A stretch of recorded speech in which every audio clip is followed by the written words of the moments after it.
Away from the Ashanti region, President Eid-Ul-Adha has decried the current upsurge in the Covid-19 pandemic and charged Ghanaians not to let their guards down.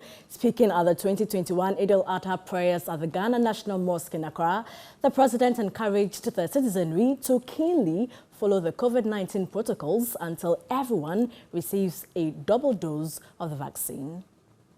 Allahu Akbar.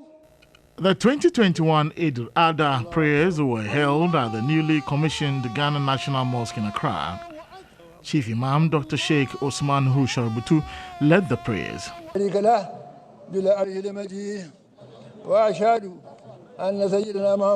In his sermon, the Chief Imam called on Muslims across the country to live in harmony and oneness to enhance national development. President Eid-Ul-Adha spoke about the recent increase in the COVID-19 pandemic. As we continue to count on the grace of God to protect our country from the ravages of the pandemic, like we have done since its outbreak, we can only minimize its health effects and avoid a full-blown third wave if we continue to be responsible and observe the safety and hygiene protocols. The recent increase in the number of infections is a source of worry for me and indeed for all Ghanaians.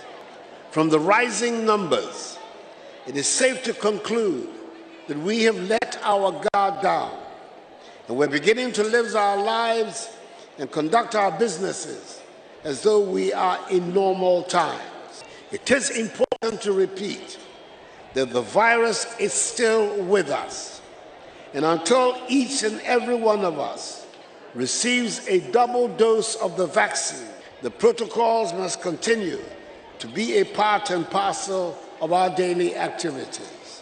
The president called on Muslim leaders to pray for him and his government to surmount all challenges and steer the country back to economic progress. Our country is making a faster economic recovery in comparison to many around the world, with our economy expanding by 3.1% in the first quarter of 2021. In many economies around the world, due to the effects of COVID-19, governments are finding it difficult to attract the needed investments in the productive areas of their economy.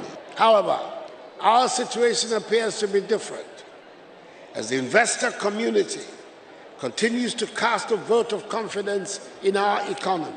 The president charged the citizenry to be mindful of their speech so to keep the peace of the country intact. I am a firm supporter of free speech. The government I lead is also a firm supporter of free speech, amply evidenced by the atmosphere of free speech prevailing in the country. However, we must all bear in mind that words can be as incendiary as guns. The Bible tells us that death and life are in the power of the tongue. All it took was the muttering of words by some irresponsible journalists, and amplified by the power of radio, to ignite the tragic genocide in Rwanda.